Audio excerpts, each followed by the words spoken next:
Let's count the ATPs. Okay, so counting ATP.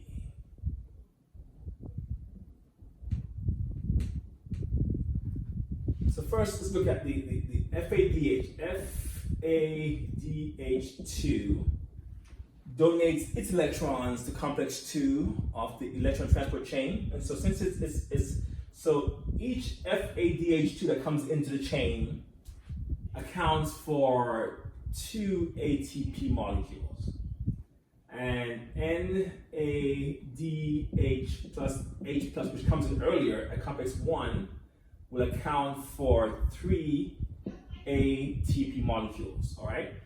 Now, so for FADH2, we get 2 of them from the Krebs cycle. Therefore, you get 4 total. 4 ATP is garnered from the 2 FADH2s that you generate along the way. For NADH2, so NADH plus H plus, let's count what we get and where we get them from. So we get 2 of them from glycolysis at reaction 6 of glycolysis.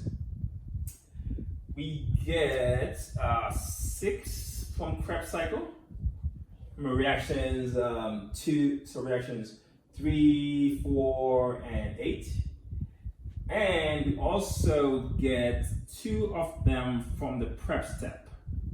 So we get 10, and 10 times 3 will give you 30 ATP molecules. That's garnered from the NADH plus H pluses that we generate along the way.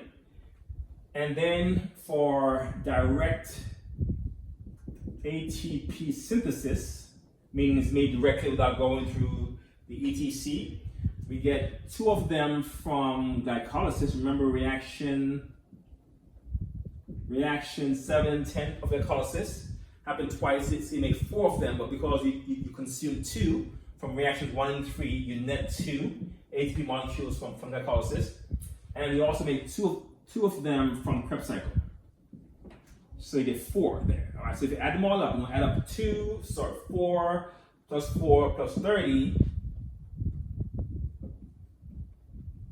gives you 38 ATP molecules generated from the entire process going from glycolysis all the way down to chemiosmosis. Okay, and that's only approximately 40% of the energy that's contained in 1 mole of glucose. Okay, so that's it. So it's not very efficient either. We lose a lot of this heat. It's hard to get hot when we make ATP because a lot of heat is being released. That's not being trapped in the ATP. Instead, it's being lost at this heat to keep the body warm. Now, a little bit more on ATP. So ATP, so in each ATP molecule you have, so ATP, 1 mole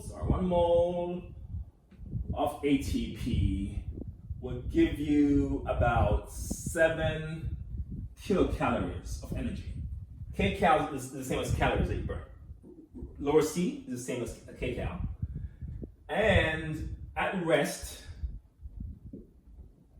the average person will burn around 100 kcal per hour. All right, so you need a lot of ATP to keep up with you. Just sitting there per hour, you burn this amount up, okay? 100 kcal.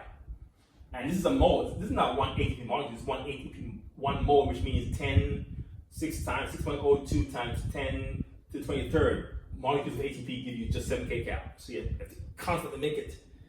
Your cells, especially your muscle cells, are packed with mitochondria to rapidly produce ATP, to maintain, to keep up with the demand of your muscles, to have energy available to do things. Okay, we'll pause there.